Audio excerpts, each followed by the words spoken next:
Bismillahirrahmanirrahim. Assalamualaikum warahmatullahi wabarakatuh. Hai teman-teman, bagaimana kabar kalian? Semoga kita dalam keadaan sehat ya, dan tetap semangat walau belajar di rumah saja. Teman-teman, sebelum kita mulai belajar, kita berdoa dulu ya. Semoga kita mendapatkan ilmu yang bermanfaat. Sekarang kita sudah masuk ke tema 2, persatuan dalam perbedaan. Subtema 1, rukun dalam perbedaan. Pembelajaran 1 bersama Bu Yeni. Simak baik-baik ya videonya. Kita mulai dengan muatan IPS tentang peristiwa proklamasi. Proklamasi Kemerdekaan Indonesia. Proklamasi kemerdekaan yang dilakukan tanggal 17 Agustus 1945 menjadi peristiwa penting bagi bangsa Indonesia. Peristiwa tersebut menjadi tonggak sejarah di mana bangsa Indonesia berhak atas kemerdekaan dan wajib mempertahankannya. Diawali dengan dijatuhkannya bom atom oleh tentara Amerika Serikat pada tanggal 6 Agustus 1945 di kota Hiroshima dan pada tanggal 9 Agustus 1945 di kota Nagasaki. Jepang akhirnya menyerah kepada tentara sekutu. Peristiwa ini dijadikan kesempatan oleh bangsa Indonesia untuk segera membebaskan diri dari penjajahan bangsa Jepang. Teks proklamasi ditulis di Rumah Laksamana Tadashi Maeda, Jalan Imam Bonjol nomor 1. Para penyusun teks proklamasi adalah Insinyur Soekarno, Dr. Andes Muhammad Hatta, dan Mr. Ahmad Subarjo. Konsep teks proklamasi ditulis oleh Insinyur Soekarno. Saat itu hadir pula BM Diah, Sayuti Melik, Soekarni, dan Sudiro. Soekarni mengusulkan agar yang menandatangani teks proklamasi itu adalah Insinyur Soekarno dan Dr. Andes Muhammad Hatta atas nama bangsa Indonesia. Teks proklamasi diketik oleh Sayuti Melik. Pagi harinya 17 Agustus 1945 di kediaman Soekarno, Jalan Pegangsaan Timur nomor 56 telah hadir antara lain Suwirjo Wilowo, Gafar Pringgodigdo, Tabrani, dan Trimurti. Acara dimulai pada pukul 10 dengan pembacaan proklamasi oleh Soekarno dan disambung pidato singkat tanpa teks. Kemudian bendera merah putih yang telah dijahit oleh Ibu Fatmawati dikibarkan. Berikut video pembacaan teks proklamasi oleh Insinyur Soekarno, Bapak Presiden yang pertama Indonesia. Proklamasi.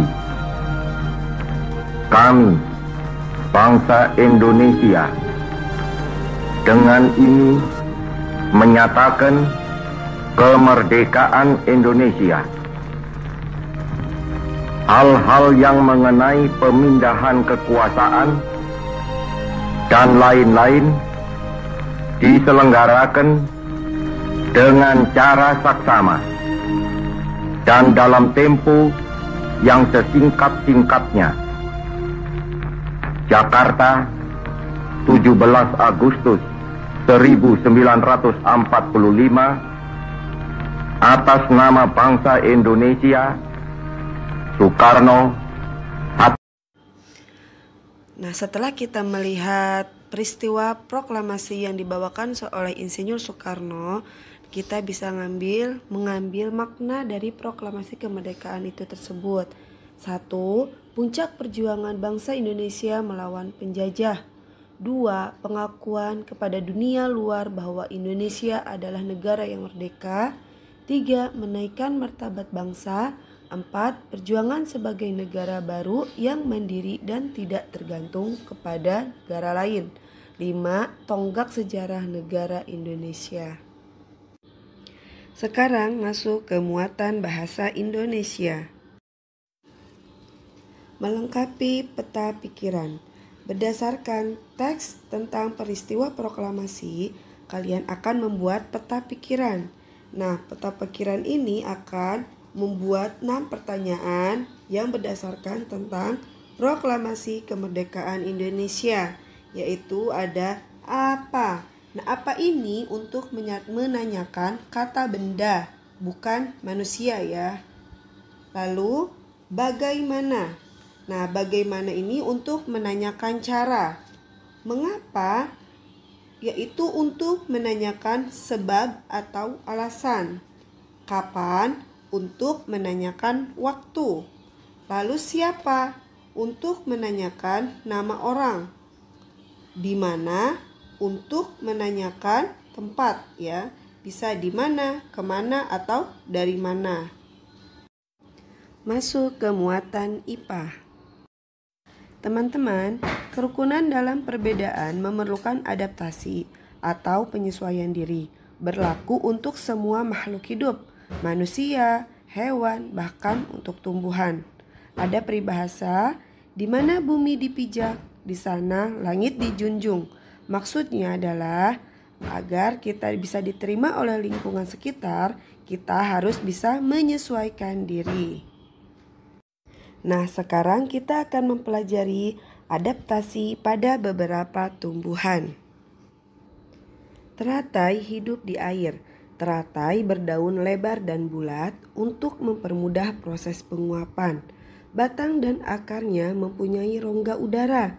Rongga udara itu berfungsi untuk menyimpan udara sehingga batang dan akar tetap bisa bernafas meskipun di dalam air. Eceng gondok. Eceng gondok hidup di air. Daunnya berlapis lilin sehingga tidak basah ketika terkena air.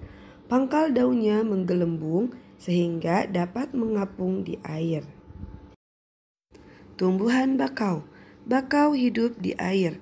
Bakau memiliki akar tunjang untuk menopang batangnya agar kuat. Selain itu, akar tunjang berfungsi untuk mengambil oksigen. Tumbuhan Venus. Venus hidup di darat. Venus tumbuhan insektivora, yaitu pemakan serangga. Serangga tersebut dicerna untuk diserap nutrisinya. Tumbuhan mawar. Mawar hidup di darat. Mawar memiliki bunga yang menarik untuk mendatangkan serangga yang membantu penyerbukan mawar melindungi diri dengan duri. Sekian pembelajaran hari ini. Terima kasih. Semoga bermanfaat untuk kita semua. Wassalamualaikum warahmatullahi wabarakatuh.